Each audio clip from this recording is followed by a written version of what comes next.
필기 준비를 하시기 바랍니다.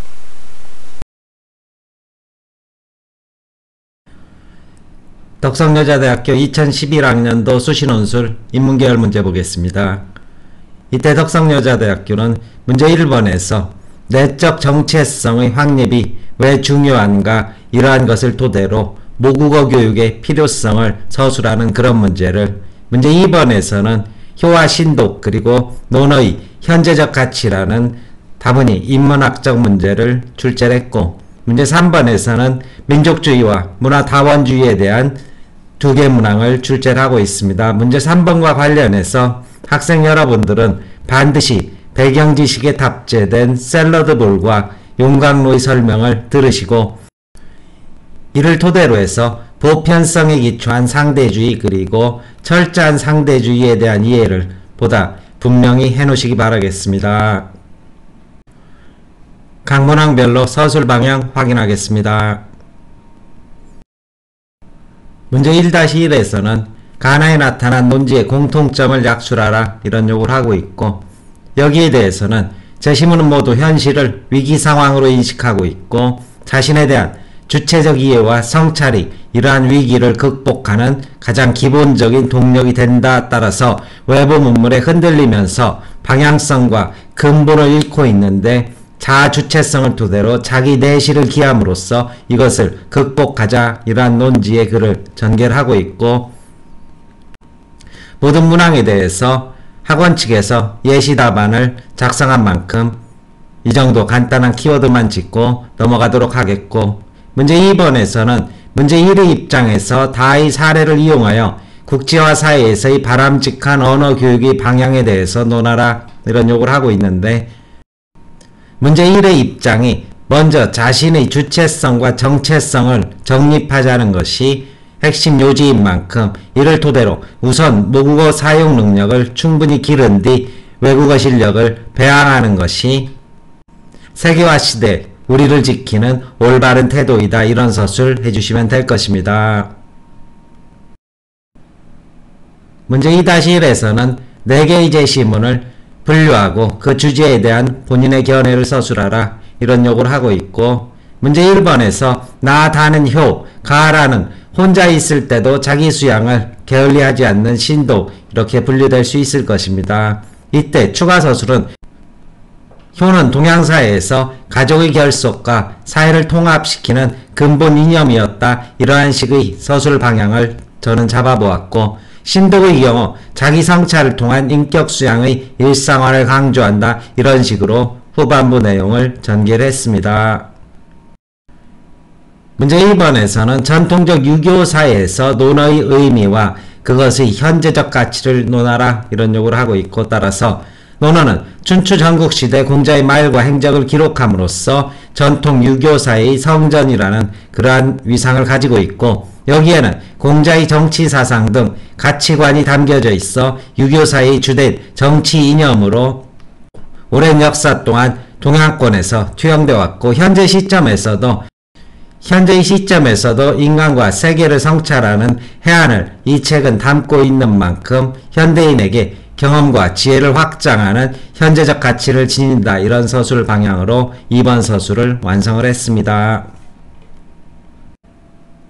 문제 3-1에서는 가히 새로운 과대민족적 재구조화와 나의 문화다원주의가 가지는 내적 연관성에 기초해서 글로벌 시대의 민족주의에 대한 견해를 밝히라 이런 요구를 하고 있고, 이때 용어는 거창한데 과대민족적 재구조화라는 게 결국 세계시민적 구조다 이렇게 쉽게 이해를 하시면 될 것입니다. 이제 국경 없는 사회에서 민족 타령은 고리타분하다 뭐 이런 얘기를 가해서 하고 있고, 나에서는 문화다원주의라고 말하고 있는데 실제 이때의 문화다원주의는 보편성에 기초한 문화상대주의다 이렇게 이해하시면 될 것입니다. 철저한 상대주의가 허무주의에 빠질 수 있다면 보편성에 기초한 상대주의는 너와 나를 이해하면서도 인류 보편의 정서 그리고 문화의 특징을 잡아가는 과정에서 우리는 상대에 대한 이해를 더 깊게 할 수 있다 이런 의미로 이해할 수 있을 것이고, 따라서 이 문제에 대해서는 세계화 과정 속에서 분리와 대립을 낳는 민족 개념은 해체가 될 것이고 이제 과대 민족적 재구조와 세계 시민적 구도에서 함께 살아가는 만큼 문화다원주의라는 태도를 가질 필요가 있는데 이것이 내적 연관성이 될 것이고 이때 이 문화다원주의는 모든 가치체계가 실종되는 문화상대주의를 벗어나 철저한 문화상대주의를 벗어나서 보편에서 기초해서 타자를 폭넓게 인식하는 현실적인 방법론이 될 것이다. 따라서 과대 민족적 재구조화를 에서 적용해가는 과정에서 문화다원주의는 그것의 방법론이나 수단이 될 것이다. 이때 비로소 인류는 인간으로서의 공통가치를 공유하고 글로벌 시대의 민족주의는 세계 속에서 자신을 바라보는 열린 개념으로 변모될 수 있다. 이러한 서술 해주시면 될 것입니다. 2011학년도 문제 중에서 제법 까다로웠던 문제는 역시 3번 계열의 문제가 될 것이고 학생들 중에서 2-2번 경우에도 갑작스럽게 논어의 가치를 물어서 당황해하는 그런 경우가 있었습니다. 문제 3-2에서는 밑줄 친 A가 건강한 다문화 한국사회 건설을 위한 제언으로 적합할지 구체적 사례를 들어 놓아라 이런 요구를 하고 있고 학원 측에서도 간단한 사례를 포함시켜서 너도 옳고 나도 옳다는 식의 문화상대주의는 상호간의 진정한 이해에 기초한 우리와 타자의 공존이 불가능하다. 이에 비해서 문화다원주의 바로 보편성에 기초한 상대주의는 인류의 공통분모를 찾아내는 과정에서 상호 이해의 실마리를 확보할 수 있다. 여기까지가 필자의 주장일 것이고 이제 현실적인 사례에서 한 공익광고의 내용입니다. 동국대에서 출제됐었죠. 어머니는 베트남 사람이지만 이 아이는 김치를 먹고 세종대왕을 존경한다. 따라서 한국 사람들도 동남아 사람들 아이와 다문화 가정의 아이들과 좀 친하게 지내라 이런 선한 의도의 광고였었는데 이것은 상대 문화의 정신을 이해해서 인류 문화의 공통점을 이해하려는 태도가 결여된 광고다 이렇게 볼 수 있을 것입니다.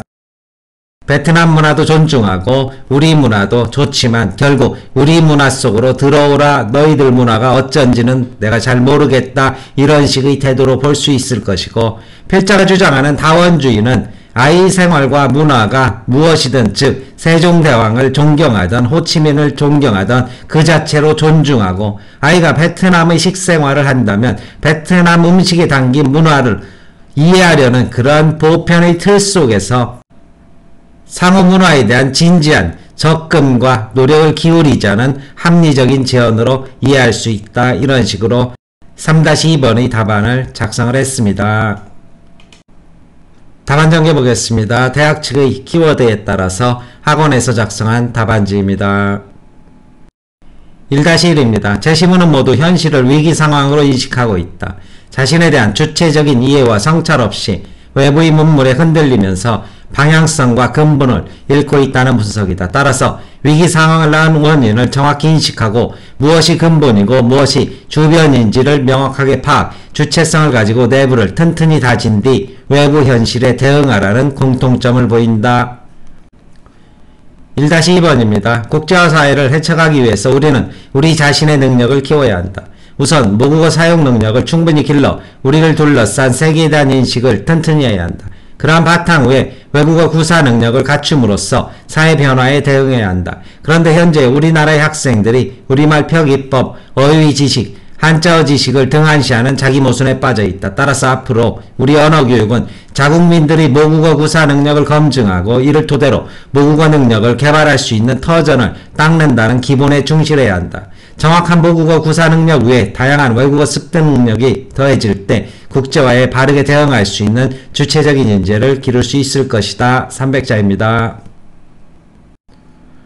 나와다는 효를 가와라는 혼자 있을 때도 자기 수양을 게을리하지 않는 신독을 주제로 삼고 있다. 이 신독이란 단어까지는 아마 포함시키지 않아도 될 것입니다. 이제 여기서부터는 좀 더 자유로운 서술인데 이것은 각각의 답안지들이 얼마나 논리적이고 그리고 분명한 의견을 담고 있는지에 따라서 평가가 달라지게 될 것입니다. 우선 효는 동양서상의 근간을 이루어왔으며 가족 및 사회윤리의 핵심이 된다. 조상 및 부모에 대한 감사와 존경은 가족의 유대는 물론 한 사회를 통합하는 기초적인 가치관이 된다. 신독은 비록 혼자 있더라도 자기 성찰을 통한 인격 수양의 일상화를 강조한다. 또 타인의 잘못을 보았을 때 이를 통해 자신을 되돌아보는 내면 윤리를 제시, 개개인의 수양을 통한 바람직한 유교 공동체 이상이 시작되는 지점이다. 2-1번에 대한 답안이고 2-2번입니다. 논어는 춘추 전국시대 공자의 말과 행적을 기록, 전통 유교사의 성전에 해당한다. 춘추 전국시대까지는 없어도 될 것입니다. 특히 공자의 정치사상 등 가치관은 유교사의 주된 정치 이념으로 자리 잡았을 뿐 아니라 현재 시점에서도 인간과 세계를 성찰하는 해안을 제시한다. 시대와 여건은 변했지만 인간의 삶과 사회의 본질은 다르지 않기 때문이다. 논어의 위상이 단순한 지식의 전달에 머물러 있지 않고 사람과 시대를 보는 통찰을 담고 있어 현대인들에게도 경험과 지혜를 확장하는 현재적 가치를 지닌다. 2-2번의 답안입니다.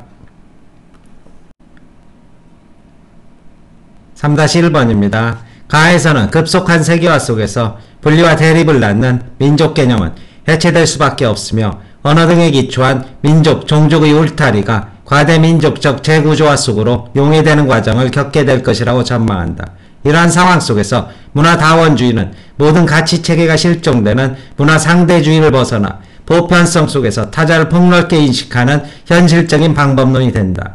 인류는 인간으로서 공통가치를 공유할 수 있기 때문이다. 따라서 글로벌 시대의 민족주의는 세계 속에서 자신을 바라보는 열린 개념으로 변모될 때 인류는 대립과 갈등을 딛고 공존 속에서 창의성을 실현할 수 있을 것이다. 700자가 아니라 250자 분량입니다.